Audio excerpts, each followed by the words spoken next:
UKLO 1 year masters. No IELTS required up to 5 years visa. High visa success rate. నమస్తే, welcome to hit TV. ఈ మధ్య కాలంలో general గా జరుగుతున్న సనారిలో చూసుకుంటే విద్యాశాఖ మీద చూస్తుంటే ఎక్కడ లేని ఇబ్బందులన్నీ బయటపడుతూ ఉన్నాయి. గతంలో చూసుకుంటే కోల్కతా ఇన్సిడెంట్ లో కూడా సేమ్ జరిగింది. చాలా మంచి పేరున్న కాలేజీలోని ఇవన్నీ బయటపడుతున్నాయా అన్నట్టుగా అనిపిస్తుంది. సో నేడు ఈ విషయంలో కూడా చూసుకుంటే కొత్తగా వచ్చిన ఇంజనీరింగ్ కాలేజ్ లో కూడా సేమ్ ఇన్సిడెంట్ జరిగింది. సో దాని గురించి పూర్తి అసలు ఒకవేళ నిర్ధారణ అయితే కనుక ఎలాంటి కేసు పడుతుంది ఇవన్నీ అడిగి తెలుసుకుందాం. సో మనతో పాటు పల్క శ్రీరామూర్తి గారు ఉన్నారు, సో అడ్వకేట్. సో ఆయన అడిగి మరిన్ని విషయాలు తెలుసుకుందాం. నమస్తే సార్. సార్, లేటెస్ట్ గా చూసుకుంటే మొన్న కోల్కతా ఇన్సిడెంట్, ఆర్కే గారి కాలేజ్, అది ఫేమస్ కాలేజ్. ఇప్పుడు గుడిలో కూడా మంచి ఫేమస్ కాలేజ్, ఇంజనీరింగ్ కాలేజ్. అసలు అంటే ఈ సీక్రెట్ కెమెరాస్ విషయంలోని ఉన్న పలంగా కాలేజ్ మొత్తం హైలైట్ అయింది. అంటే ర్యాంకింగ్ లో 5th ప్లేస్ లో ఉన్న మంచి కాలేజ్ అని పేరున్నాయి కూడా ఇలాంటి సెనారియోస్ ముందుగానే ఉన్నాయని కూడా కొన్ని వార్తలు వినిపిస్తున్నాయి. అసలు మీరేమంటారు? వాస్తవం ఏంటంటే ఇప్పుడు వెలుగులోకి వచ్చింది కాబట్టి గుడ్లవల్లేరులో ఉన్న ఇంజనీరింగ్ కాలేజ్ ఏదైతే ఉందో శేషారావు ఇంజనీరింగ్ కాలేజ్ హబ్ అనమాట. అది ఉమ్మడి రాష్ట్రాల్లోనే పేరున్న కాలేజ్. సో ఆ పేరుండడం వల్ల వివిధ రాష్ట్రాల నుంచి వివిధ ప్లేస్ల నుంచి వచ్చి ఆ కాలేజీలో జాయిన్ అవుతున్నారు. ఆ విధంగా ఆ యొక్క కాలేజీలో నుంచి పెద్ద పెద్ద ర్యాంక్లోకి వెళ్ళిన స్టూడెంట్స్ ఉన్నారు. కానీ అటువంటిది కాలేజీలోని ఇటువంటి ఇన్సిడెంట్స్ జరగడం అనేది చాలా బాధాకరమైన విషయం. ఎందుకంటే కొందరు ఆకతాయి విద్యార్థుల వల్ల, కొందరు ఆకతాయి విద్యార్థినుల వల్ల ఇటువంటి బ్యాడ్ ఇన్సిడెంట్ జరిగింది. అదేంటంటే సమాజాన్ని పాడు చేసే విధంగా ఉంది. వాళ్ళిద్దరు ఇన్సిడెంటే కాదు, ఆ విజయ్ అనే వ్యక్తి కానీ లేకపోతే సాత్విక్ అనే వ్యక్తి అమ్మాయి కానీ, వాళ్ళిద్దరి వల్ల ఏంటంటే మొత్తం సమాజం, ఈ స్టూడెంట్ ఫెడరేషన్ మీద, స్టూడెంట్ సమాజం మీద బ్యాడ్ నేమ్ వస్తుంది ఇద్దరు వ్యక్తుల వల్ల. అటువంటి వాళ్ళని తక్షణం అరెస్ట్ చేయాలి ఫస్ట్. ఎందుకంటే వాళ్ళు బరి తెగించి ఒక విద్యార్థులను మర్చిపోయి వాళ్ళు చేస్తున్న వ్యవహారాలు కానీ, ఒక మహిళా ఇంజనీరింగ్ కాలేజీలోని కెమెరాలు పెట్టి వాళ్ళు చేస్తున్న స్నానాలు కానీ ఇవన్నీ కూడా వాళ్ళు అది షూట్ చేయడం అన్నది అది రాజ్యాంగ విరుద్ధం, చట్ట వ్యతిరేకమైన. ఇటువంటి వ్యక్తుల్ని సభ్యసమాజంలో ఉన్నట్టయితే సమాజం పాడైపోద్ది. ఈ ఇద్దరు వ్యక్తుల వల్ల మొత్తం సమాజం పాడైపోద్ది. కావున ఏం చేయాలంటే ఎస్ 300 అమ్మాయిలు కదా, వాళ్ళు ఎన్నో ఉన్న ఫ్యామిలీస్ ఎంతమంది, వాళ్ళ పైన సపోర్ట్ అయిన వాళ్ళు ఎంతమంది ఉన్నారు, వీళ్ళందరూ మొత్తం సమాజం పాడైపోద్ది దానివల్ల, ఇద్దరు వ్యక్తుల వల్ల. కావున సాత్విక అనే అమ్మాయి ఎవరైతే ఉన్నారో తక్షణం అరెస్ట్ చేయాలి. ఎందుకంటే ఆవిడ బిహేవియర్ కానీ, బీయింగ్ ఇంజనీరింగ్ స్టూడెంట్ అయ్యుండి, ఒక మహిళ అయ్యుండి ఆవిడ మిడిల్ ఫింగర్ చూపించడం, తర్వాత ఏమైపోతుంది అన్నట్టు మాట్లాడడం ఆవిడ. ఆ తర్వాత బిఫోర్ మ్యారేజే ఆ అబ్బాయితోటి వివిధ ప్లేసెస్కి వెళ్ళి సెక్సువల్ పార్టిసిపేట్ చేయడం, లాడ్జిలు బుక్ చేసుకోవడం, లాడ్జిల్లోని ఫ్రెండ్స్ తోటి వెళ్ళి డ్రింక్ చేయడం, మొత్తం డ్రగ్స్ వాడడం, తర్వాత సెక్సువల్ స్కాండల్స్ చేయడం, మళ్ళీ ఆ వీడియోలు తీయడం. చూడండి ఎంత బరి తెగించి. కాకపోతే వాళ్ళు చేస్తున్న సెక్స్ ని వాళ్ళు వీడియోలు తీయించి మళ్ళీ అది మగ స్టూడెంట్లకి, ఎవరైతే బాయ్స్ స్టూడెంట్స్ ఎవరైతే ఉంటారో వాళ్ళకి పంపించడం. ఆ విధంగా విద్యార్థుల్ని కూడా పాడు చేస్తున్నారు, బాయ్స్ ని కూడా పాడు చేస్తున్నారు ఒక్క అమ్మాయి వల్ల. ఆ అమ్మాయి ఏంటి, సాత్విక అన్న అమ్మాయి ఇంట్లో మరి ఇక పద్ధతులు ఏం పాటించినట్లేదు. తల్లిదండ్రులు కూడా వాళ్ళకి ఏం కూడా డైరెక్షన్స్ ఇచ్చినట్టు కానీ సరిదిద్దినట్టు అయితే ఎక్కడైతే కనిపించట్లేదు.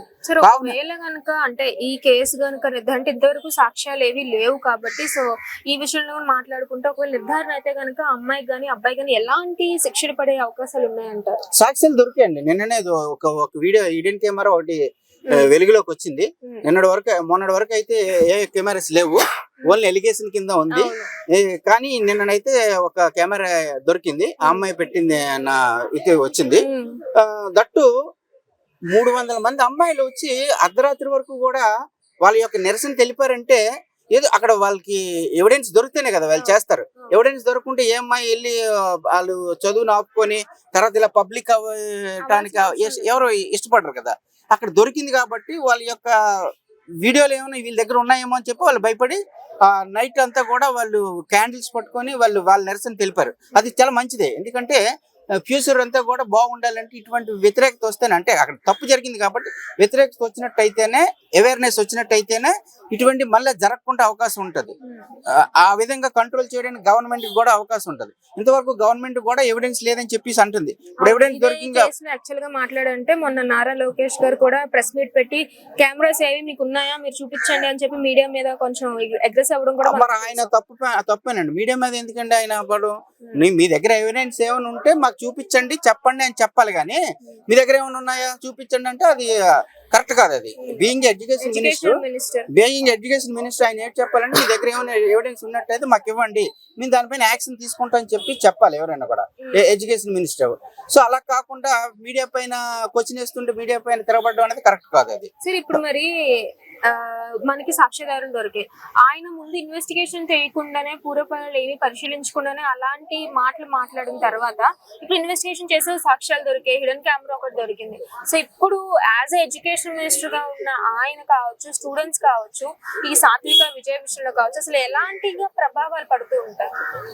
ఇప్పుడు వీళ్ళిద్దరి వల్ల, సాత్విక విజయ వల్ల మొత్తం సభ్య సమాజం, అక్కడ మహిళా లోకంకి ఏదైతే ఉందో ఆ పేరంతా కూడా పోతుందండి. ఎందుకంటే మన ఆంధ్రప్రదేశ్ గానీ, ఇండియా గానీ ట్రెడిషనల్ సొసైటీ మంది. ప్రపంచమే మనం గుర్తించింది. ట్రెడిషనల్ గర్ల్స్ ఇక్కడ ఉంటారు, ట్రెడిషనల్ మహిళలు ఇక్కడ ఉంటారు అని చెప్పేసి. ఇప్పుడు మొత్తం ఆ పేరంతా పోతుంది కదా వీళ్ళిద్దరి వల్ల. ఆ ఒక్క అమ్మాయి వల్ల ఎస్పెషల్ మొత్తం మన ట్రెడిషనే పాడవుతుంది కదా, మన పేరు ప్రఖ్యాతులు పోతాయి కదా. అటువంటి వ్యక్తులు మాత్రం, సాత్వికని మాత్రం వీలైనంత త్వరగా అరెస్ట్ చేయాలి. అరెస్ట్ చేసి వాళ్ళ తల్లిదండ్రులు కూడా అరెస్ట్ చేయాలి ఇందులో. ఎందుకంటే ఎంతవరకు సాధించి వెళ్తున్నా కూడా తల్లిదండ్రులు పట్టించుకోకపోవడం ఏంటండి. అప్పుడు ఇంజనీరింగ్ చదువుతుంది, ఆ అమ్మాయి బ్లూ ఫిల్మ్ కూడా యాక్ట్ చేస్తుందట. వెళ్ళి ఆ బాయ్ ఫ్రెండ్ తో తీసుకెళ్లి ఫ్రెండ్స్ తో వెళ్ళి లాడ్జ్ బుక్ చేసుకుందట. ఆవిడ లాడ్జ్ సెక్స్ చేసిందట. ఆ వీడియో తీసి మళ్ళీ బాయ్స్ హాస్టల్ పంపించిందంట. అంటే ఎంత అమౌంట్ ఆవిడ రిక్వైర్ చేసింది అక్కడ, వీడి ద్వారా బిజినెస్ చేసింది ఆవిడ. అటువంటి వ్యక్తుల వల్ల అమ్మాయిల తాలూకా పరువు పోతుంది ఇక్కడ. ఓకే, ఇప్పుడు ఎవరైనా సరే ఆ ఇంజనీరింగ్ కాలేజీలో జాయిన్ అవ్వాలంటే భయపడతారు. ఎందుకంటే అంత పేరు ప్రఖ్యాతులు ఉన్న కాలేజ్ అటువంటిది. ఆ ఒక కాలేజ్ అని కాదు, ఏ కాలేజ్ అయినా సరే అక్కడ ఉన్న అమ్మాయిలకి అందరూ కూడా ఇబ్బంది అవుతుంది కదా ఇటువంటి ఒక వ్యక్తి వల్ల. ఇంతవరకు వెళ్ళిన కూడా పేరెంట్స్ పట్టించుకోలేదంటే పేరెంట్స్ ఉన్నారా లేరా అసలు? ఫస్ట్ ఉంటే ఎందుకు అటువంటి అమ్మాయిని అలా మీరు సమాజం మీద ఒక మృగంలాంటి అమ్మాయిని పంపించి సమాజాన్ని పాడు చేస్తున్నారు. కావున ఇందులోని ఆ అమ్మాయిని కాకుండా పేరెంట్స్ కూడా కౌన్సిలింగ్ ఇవ్వాలి. అయితే అవసరమైతే వాళ్ళకి శిక్ష కూడా వెయ్యాలి. అమ్మాయిని మాత్రం కంపల్సరీగా శిక్ష వేయాలి అమ్మాయి పైన. సరే, ఇప్పుడు ఈ అమ్మాయికి అంటే యాజ్ మీరు ఉన్నారు కాబట్టి అంటే ఎలాంటి శిక్ష పడుతుంది, ఎన్నేళ్ళు శిక్ష పడుతుంది అమ్మాయికి కానీ అబ్బాయికి కానీ? అలాంటి కాదండి. ఇప్పుడు అమ్మాయిని ముందు అరెస్ట్ చేసినట్టయితే అమ్మాయి వెనకాల ఎవరెవరు ఉన్నారు అనేది రావాలి ఫస్ట్. ఆ అమ్మాయి ఒక్కరితో చేసేలేదు కదా ఏది కూడా. ఆ అమ్మాయి వెనకాల ఎవరున్నారు, ఆ అమ్మాయిని ఆ విధంగా ప్రేరేపించిన వాళ్ళు ఎవరు, అన్ని ముందు బయటికి అవన్నీ రావాలి. ఇన్వెస్టిగేషన్ అవుతుంది కాబట్టి అదంతా బయటకు వచ్చిన తర్వాత the severity of the crime ని పెట్టి శిక్ష పడుతుందండి. ఎందుకంటే నెంబర్ ఆఫ్ శిక్ష ఉంటాయి. ఒక పర్సెంటేజ్ అయితే ఒక శిక్ష పడుతుంది. ఇంకో డబుల్ ద సిచ్యువేషన్ వచ్చింది అనుకోండి, సివియారిటీ ఉంది అనుకోండి, అది శిక్ష ఎక్కువ పడుతుంది. అది ఎక్కువ సభ్య సమాజం మొత్తానికి అయింది అనుకోండి, శిక్ష చాలా ఎక్కువ పడుతుంది. అది ఏది వేస్తారన్నది అది depending on the police investigation లో వచ్చిన రిపోర్ట్ ని పెట్టి బేస్ చేసుకొని చేస్తారు తప్ప దాన్ని ఇది వేసేయండి అది వేసేయండి అని చెప్పడానికి మాకు హక్కు లేదండి. ఎందుకంటే అక్కడ జరిగింది వేరు, మేము చెప్పేసింది వేరు అనుకోండి, వేరే అది మెసేజ్ పబ్లిక్ వేరే వెళ్తుంది. కావున ఇన్వెస్టిగేషన్ లోని ఏదైతే రిపోర్ట్ వస్తుందో బేసింగ్ ఆన్ ద సివియారిటీని పెట్టి అప్పుడు క్రైమ్ ఏంటంటే డిసైడ్ చేస్తారు. ఆ విధంగా ఐపీసీ ఏదైతే ఉందో, ఇప్పుడు ఐపీసీ లేదు కదా, బిఎన్ఎస్ వచ్చింది కొత్తది. ఆ బిఎన్ఎస్ ప్రకారంగా శిక్ష ఏదైతే ఎక్కువ ఉంటుందో అది వేయడానికి అవకాశం ఉంటుంది. ఆ విధంగా ప్రభుత్వం తీసుకుంటుంది చర్యలు. అయితే బిఫోర్ దట్ ప్రభుత్వంలో ఉన్న ఎడ్యుకేషన్ మినిస్టర్ కానీ ఎవరైనా కానీ ముందు స్టేట్మెంట్లు ర్యాష్ గా ఇవ్వకూడదు. ఎందుకంటే మాకు ఇంతవరకు సమాచారం రాలేదు, ఇంకా వచ్చినట్టు మీ దగ్గర ఏమైనా ఉన్నట్టయితే మాకు ఇవ్వండి, దానిపైన ఇన్వెస్టిగేషన్ పోలీసు కూడా వెళ్ళి వాళ్ళు వచ్చిన తర్వాత మేము కఠిన చర్యలు తీసుకుంటాం అని చెప్పి అనాలి తప్ప మీ దగ్గర ఏమైనా ఉంటే అంటే ర్యాష్ గా చెప్పడం అనేది అది అంటే ఆ మినిస్టర్కి ఉన్న వాదన తగ్గించినట్టు అవుతుంది. కావున ఏ మినిస్టర్ అయినా, ఈ మినిస్టర్ అయినా కాదు, ఏ మినిస్టర్ అయినా కూడా ఎప్పుడే ఏం చేయాలంటే ఆయన తగ్గ ఇన్ఫర్మేషన్ ఇవ్వండి, ఎవిడెన్స్ ఉన్నట్టయితే మేము తగిన చర్యలు తీసుకుంటానని చెప్పాలి తప్ప వేరే విధంగా చెప్పకూడదని చెప్పేసి నేను ఎడ్యుకేషన్ మినిస్టర్ గారికి సలహా ఇస్తున్నాను. Right, thank you sir. Thank you so much. Thank you. Hit TV app ని డౌన్లోడ్ చేసుకోండి. ఇందులో short news, live news, entertainment, movies అన్ని అవైలబుల్ గా ఉన్నాయి. Please download Hit TV app. Hit TV app. Hit TV యాప్ని ఫ్రీగా download చేసుకోండి.